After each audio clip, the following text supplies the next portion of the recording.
अस्सलाम वालेकुम नाजरीन, मैं हूं बिलाल जफ़र। आप देख रहे हैं हमारा कनाडा। नाजरीन, आज की कहानी है तारिक साहब की, जिनका एक घर कनाडा में है और एक घर दुबई में है, और उसके बावजूद अपने आप को दुनिया का नाकाम तरीन इंसान समझते हैं। कहते हैं बिलाल बेटा, आपकी मैं जो लेटेस्ट वीडियोस का आपने सिलसिला शुरू किया है, जिसमें आप ट्रू स्टोरीज बताते हो और अपना उसमें रिफ्लेक्शन देते हो, बहुत ही हकीकत से करीब होती हैं। इतना कि आपने जो अभी लेटेस्ट स्टोरी शेयर की थी उस बाप के बारे में जिसका बेटा नाकदरा निकला, तो इसी किस्म की एक स्टोरी मैं भी शेयर करना चाहता हूँ।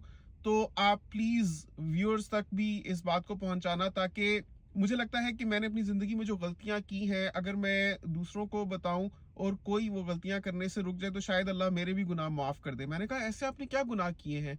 तो कहते हैं बेटा, ये बड़ी एक लंबी स्टोरी है। मेरा एक बेटा है और एक ही बेटा है। मैं कनाडा आया था अपनी फैमिली समेत 20 साल पहले। तो हमने कैलगरी में एक घर लिया जिसकी मॉर्गेज अभी तक पे हम कर रहे हैं, और एक घर मैंने दुबई में लिया। और जो दुबई में घर लिया वो कनाडा में घर लेने के तकरीबन 7 साल बाद लिया। मतलब अभी से मैंने 4 साल पहले दुबई में वो लिया है। दुबई में जो घर था वो ये सोच कर लिया था कि बुढ़ापे में वहाँ से किराया आएगा तो यहाँ मॉर्गेज पे करने में आसानी हो जाएगी। लेकिन बेटा बड़ा हुआ और दुबई गया, उसने इस्रार किया कि इस घर में मुझे रहना है। बहुत बड़ा घर तो है नहीं, वो एक अपार्टमेंट ही है। बेटा इंजीनियर है और दुबई में जॉब करता है। तो जब जा रहा था तो उस वक्त मुझे कह रहा था कि मैं शेयर्ड अकोमोडेशन में रहूँगा और अपना किराया अपनी जॉब से ही अरेंज करूंगा। लेकिन जब वहां पहुंचा तो उसने अपनी माँ पर दबाव डाला कि पापा से कहें कि मुझे अपने अपार्टमेंट में रहने दे, क्योंकि मेरे से शेयर्ड अकोमोडेशन में नहीं रहा जाता।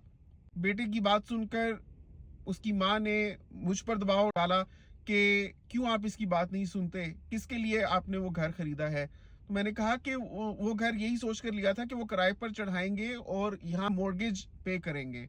अब मेरी बूढ़ी हड्डियों में इतनी ताकत नहीं है कि मैं ट्रक चला चला कर घर की मॉर्गेज अरेंज करूं।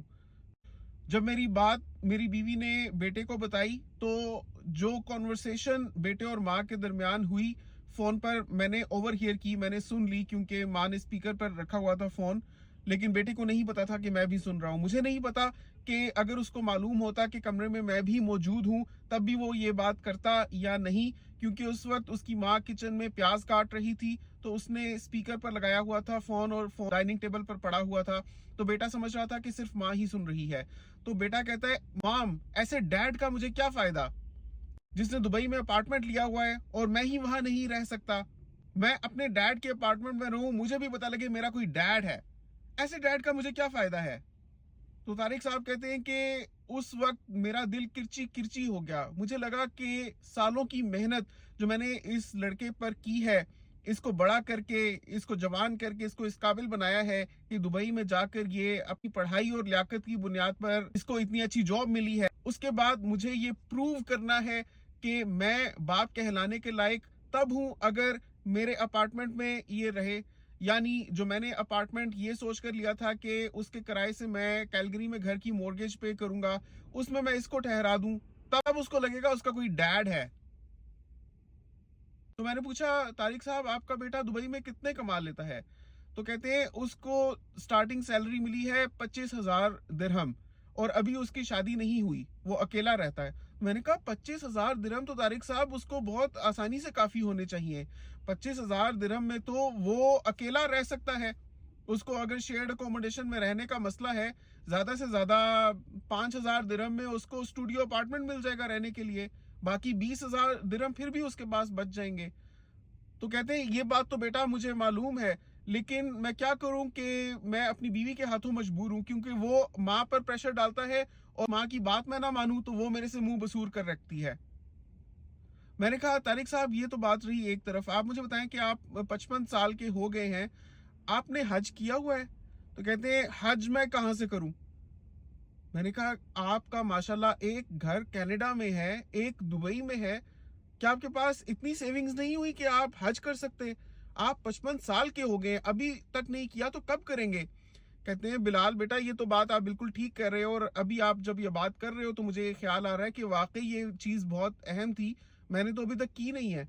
तो मैंने कहा क्यों आखिर ऐसा हुआ कि आपका एक घर दुबई में है, कनाडा में है, आपके पास हज के पैसे इकट्ठे नहीं हुए? कहते हैं कि वही जो सेविंग्स थी मेरी, उसी से मैंने 20% डाउन पेमेंट देकर दुबई में घर खरीदा था, और उसके बाद 1% पेमेंट मैं कर रहा हूँ पर मंथ, तो सारे पैसे तो उधर जा रहे हैं, फिर इधर की मॉर्गेज इतनी एक्सपेंसिव है, हमारे पास पैसे ही किधर हैं? मैंने कहा कि पैसे थे आपके पास, ये आपकी प्रायोरिटीज का फर्क है।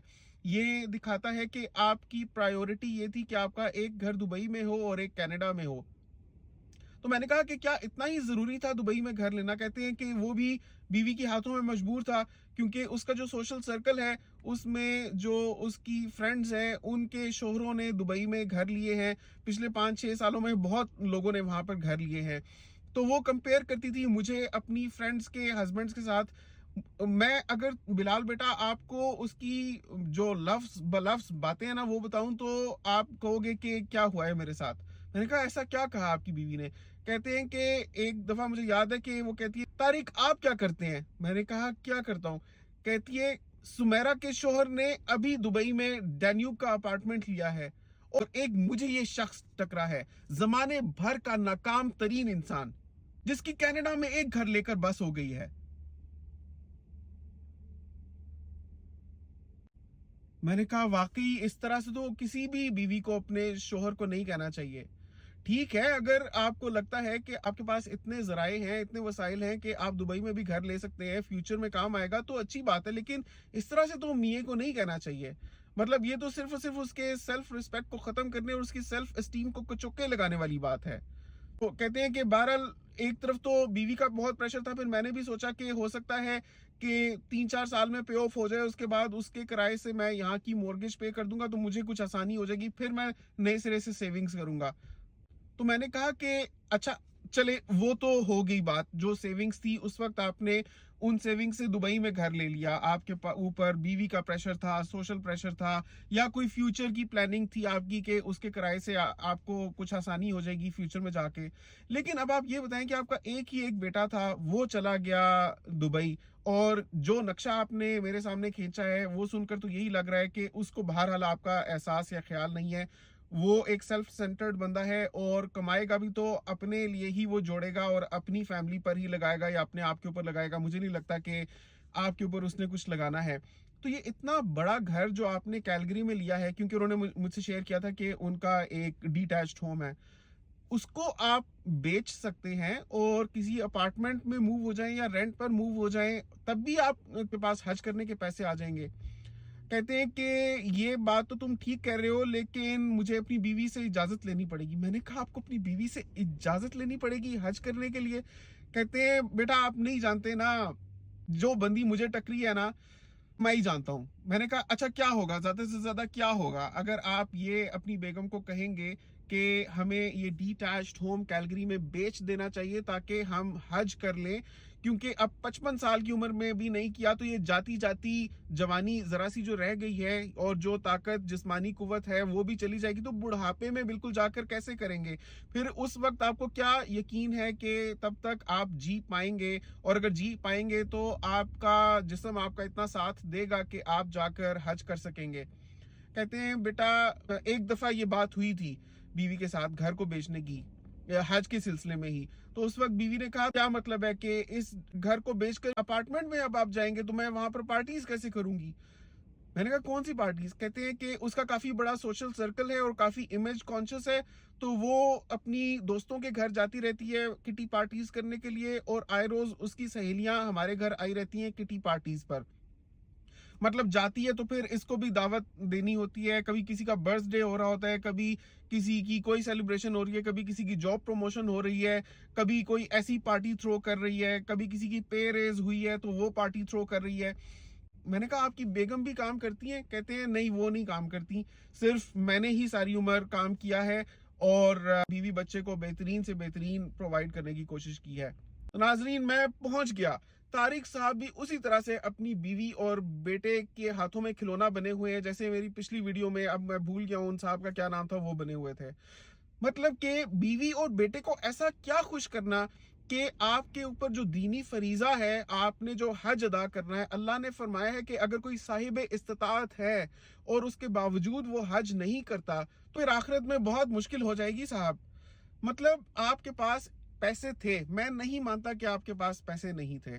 जब आप दुबई में घर ले सकते थे, जब आप कनाडा में डिटैच होम लेकर उसकी मॉर्गेज पे कर सकते हैं, तो आप हज कर सकते हैं। लेकिन आपकी प्रायोरिटी शायद ये है कि आपने अपनी बेगम को खुश करना है। उसको इतना क्यों खुश करना है? बात वही है।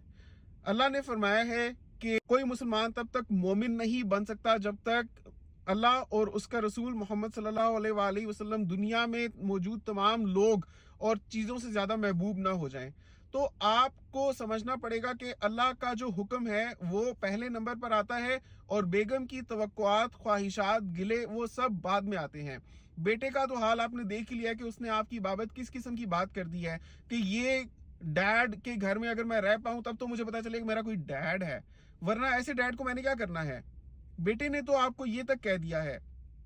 हो सकता है कि उसको मालूम होता कि आप भी कॉल सुन रहे हैं तब वो ये बात ना करता, लेकिन बहरहाल आपको समझ ही जाना चाहिए कि आपका कितना रिगार्ड करता है वो। फिर बीवी भी आपकी मतलब कि स्पेस तक पर कॉम्प्रोमाइज करने को रजामंद नहीं है। मुझे मालूम है कि अगर आप डिटैच्ड होम जिसकी आप अभी तक मॉर्गेज पे कर रहे हैं बेचकर कोई शायद अपार्टमेंट लें तो आपके पास इतना सरमाया होगा कि शायद आप उसको खरीद सकेंगे या आप किराए पर भी जा सकते हैं। लेकिन आपकी बीवी सिर्फ इसलिए उस डिटैच्ड होम से नहीं निकलना चाहती क्योंकि उसको किटी पार्टीज करनी है, उसको एक इम्प्रेशन देना है मुआशरे को या अपने सोशल सर्कल को। वो जो गिनी चुनी 4-5 औरतें हैं उनको ये बावर करवाना है कि मेरे पास इतनी जगह है कि मैं आयरोज पार्टीज कर सकती हूँ, तो लॉन भी होता है जिसमें बारबेक्यू करती है की बीवी। These are not the basic necessities of life, this is all a chosen lifestyle, एक जिसके जरिए आप इमेज सेट करते हैं आप सोशल सर्कल में और आप समझते हैं कि आपकी जो रिस्पेक्ट है that is tied to these commodities, to these worldly belongings, to these kind of material in your life. और अगर ये नहीं रहेगा तो लोग आपका मजाक उड़ाएंगे, आप हंसी ठट्टे का सामान बन जाएंगे कि हम लोगों को देखते हैं कि वो तो नीचे से ऊपर जा रहे होते हैं और ये देखो तारिक साहब की फैमिली ऊपर से नीचे गिर रही है कि डिटैच्ड होम से एक अपार्टमेंट में आ गए। मैंने कहा आपको इस तरह से नहीं सोचना चाहिए। कल का भरोसा नहीं है, हो सकता है अगला साल भी आपको जीने ना मिले। क्या मुंह लेकर जाएंगे अल्लाह के पास? अगर आप साहिब इस्तिताअत हैं तो सबसे पहले आप हज करें।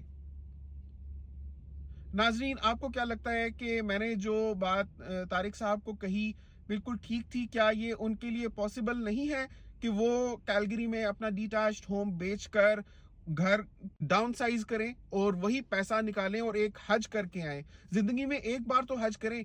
क्या हज आपके ख्याल में इस उम्र में भी इंसान की प्रायोरिटी नहीं होना चाहिए? नीचे कमेंट्स में अपनी राय का इजहार जरूर कीजिएगा। और इनके बेटे के बारे में आप क्या कहना चाहेंगे और दुबई में इन्वेस्टमेंट के बारे में क्या कहना चाहेंगे? मेरे ख्याल में बहुत से लोग कैरिड अवे हो जाते हैं अपने सोशल सर्कल के प्रेशर में, हालांकि उतनी उनकी ज़रूरत नहीं होती, लेकिन इतना पाँव फैला लिया होता है दूसरों की देखा देखी कि भाई fear of missing out, FOMO, कि बाकी सब कर रहे हैं तो यही वक्त है, यही वक्त है। अगर हमने अभी ना खरीदा तो हम कभी भी दुबई में होम ओनर नहीं बन सकेंगे। आप कनाडा आ चुके हैं, कनाडा में आप सिटीजन हैं, आपने कनाडा में घर खरीदा हुआ है, क्या ये ज़रूरत थी आपको दुबई में घर खरीदने की? अगर आपके पास इतने ही पैसे थे कि बस आपने वो दुबई में घर ही खरीद सकना था और उसके बाद आपके पास इतने भी पैसे नहीं है कि आप एक हज तक कर सकें।